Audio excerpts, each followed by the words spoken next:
Olá, seja muito bem-vindo ao canal Reformado. Aqui você aprenderá a teologia de uma maneira simples. Inscreva-se, deixe seu like e o compartilhe. Vamos para o vídeo. Salmo 23 é um dos salmos mais conhecidos da Bíblia, escrito por Davi. O Senhor é meu pastor, nada me faltará. Ele me faz repousar em pastos verdejantes. Leva-me para junto das águas de descanso. Refrigera minha alma. Guia-me pelas veredas da justiça por amor do seu nome. Ainda que eu ande pelo vale da sombra da morte, não temerei mal nenhum, porque tu estás comigo. O teu bordão e o teu cajado me consolam. Preparas-me uma mesa na presença dos meus adversários. Unges-me a cabeça com óleo, o meu cálice transborda. Bondade e misericórdia certamente me seguirão todos os dias da minha vida, e habitarei na casa do Senhor para todo sempre. Amém. Davi era pastor de ovelhas e escreve esse salmo de louvor e gratidão a Deus a partir da sua experiência em cuidar de ovelhas. E há diversos sentidos em que cuidar de ovelhas é muito parecido com cuidar de gente. Por isso ele transfere para Deus essa figura, ele trata Deus como sendo um pastor que cuida do seu rebanho. E no caso aqui, ele se coloca como sendo aquela ovelha em particular da qual Deus toma conta. O Senhor é o meu pastor e nada me faltará. Esse salmo, então, por causa dos versículos iniciais, ele ficou conhecido como o Salmo do Bom Pastor. Só que, quando a gente olha direitinho, a gente percebe que a figura do pastor ocupa somente os 3 primeiros versículos. Davi usa mais 3 figuras daquela época para se referir ao cuidado e à proteção de Deus.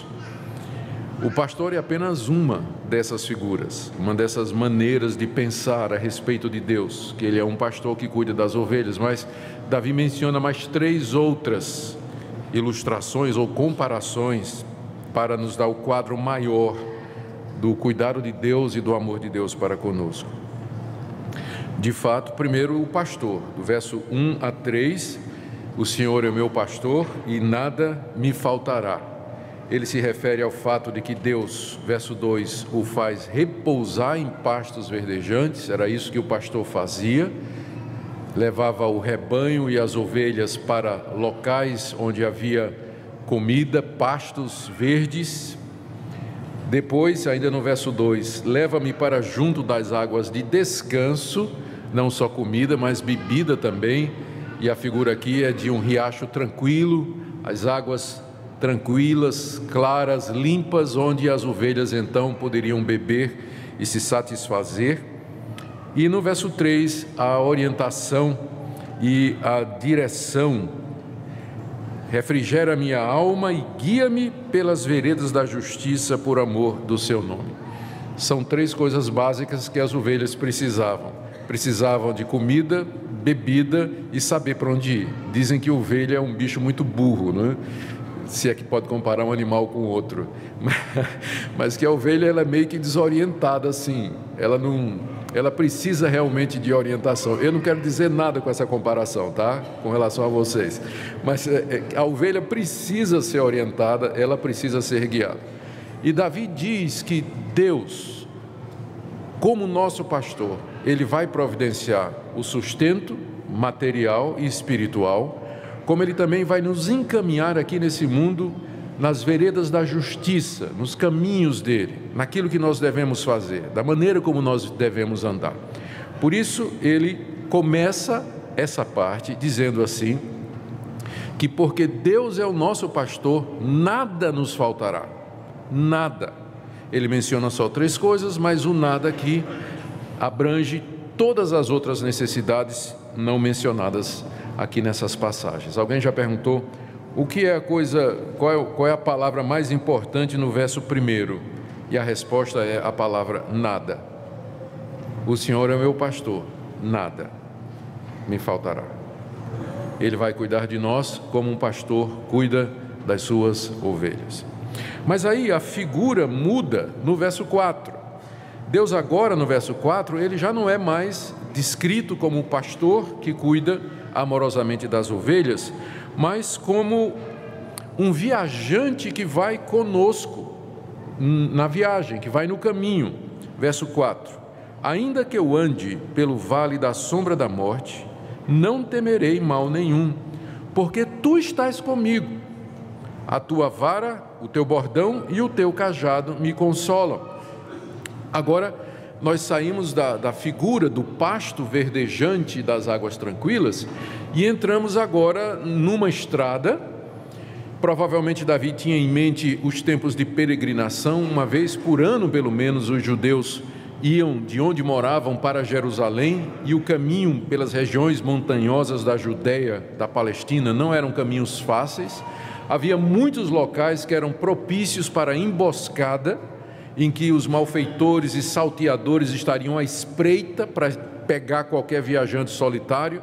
Às vezes esses locais poderiam ser descritos como o Vale da Sombra da Morte, porque era um vale cercado de montanhas, onde os bandidos estavam lá esperando a pessoa passar para atacar, matar, roubar, pilhar, destruir, saquear, enfim, fazer tudo isso. Davi se refere a Deus como, eu vou usar a expressão com respeito, como o guarda-costas dele, não é? Ele está dizendo, ainda que eu passe naquele lugar de perigo, ainda que eu vá nesse local onde a possibilidade de eu ser morto é grande, eu não vou ter medo, porque tu estás comigo. É como se Deus estivesse andando ao lado de Davi para proteger Davi naquele caminho solitário no vale da sombra da morte. A tua vara e o teu cajado me consolam. A gente sempre lê esse versículo pensando na figura do pastor. A gente diz que a vara e o cajado do pastor consola a ovelha. Mas que tal você pensar de outra maneira aqui? Davi está consolado porque esse que vai ao lado dele está armado com a vara e com um bordão. E se vier um inimigo, pau na cabeça, não é?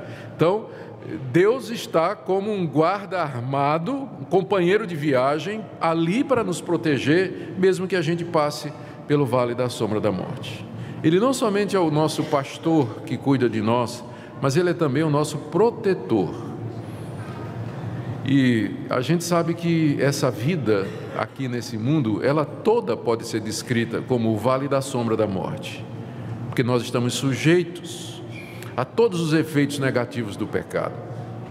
Estamos sujeitos a homens maus, pessoas que nos odeiam, que querem nos fazer o mal. Estamos sujeitos às doenças, estamos sujeitos às contrariedades, estamos sujeitos a surpresas inesperadas. A vida toda pode ser descrita como um vale da sombra da morte, mas o nosso consolo é o que Davi está dizendo: tu estás comigo.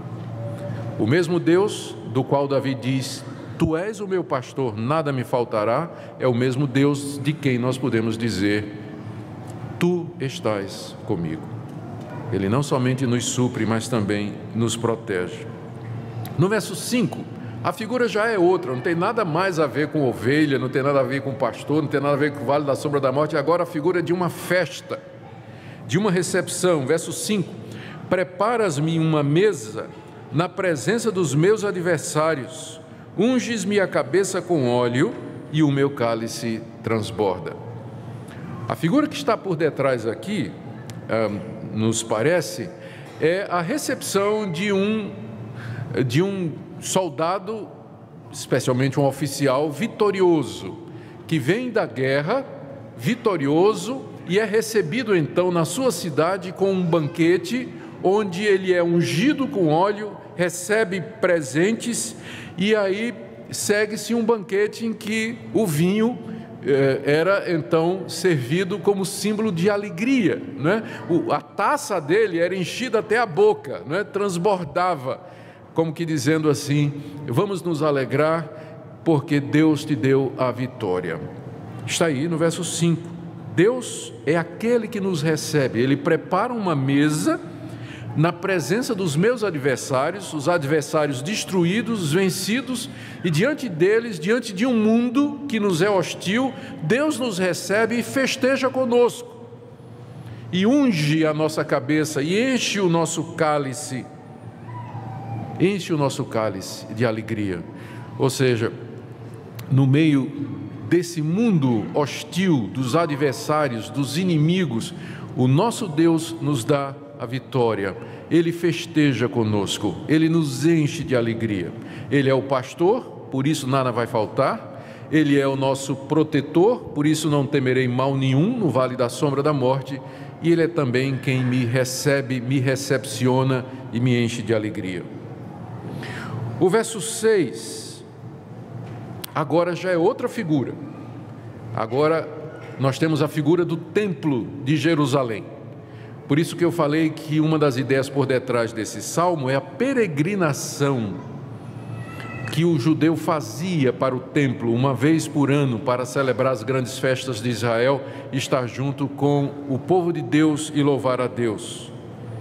À medida que ele caminha para Jerusalém, ele vai pensando: Deus vai me guiar nos caminhos da justiça e não vai me faltar comida e bebida, porque Ele é meu pastor. E quando eu passar pelo vale da sombra da morte, eu também não vou temer mal algum, porque Ele está comigo.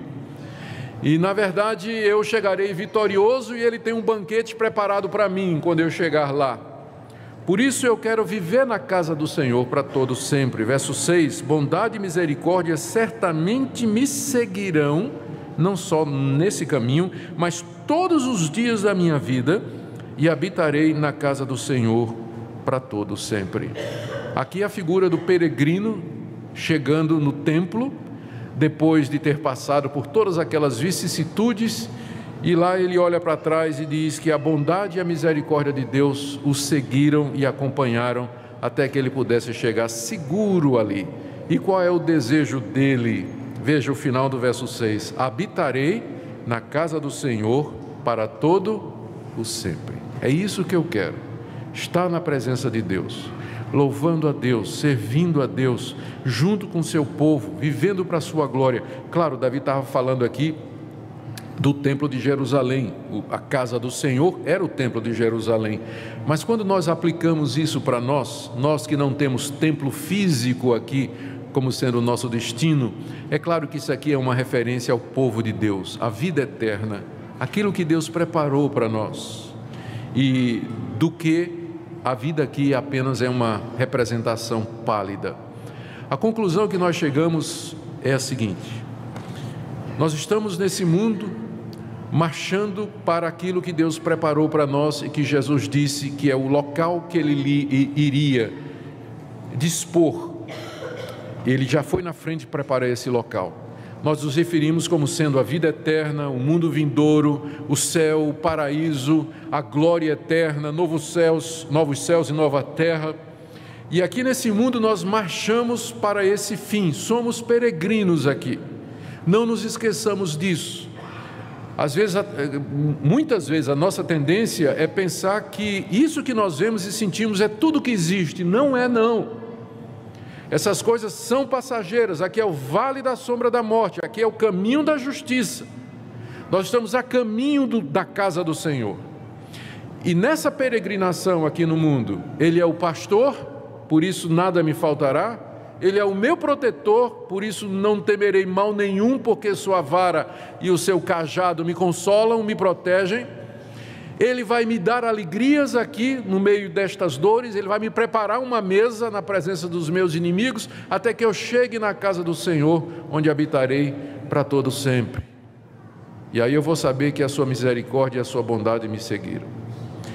Queridos, que essa palavra sirva de conforto para você nessa manhã, que você tenha as coisas em perspectiva.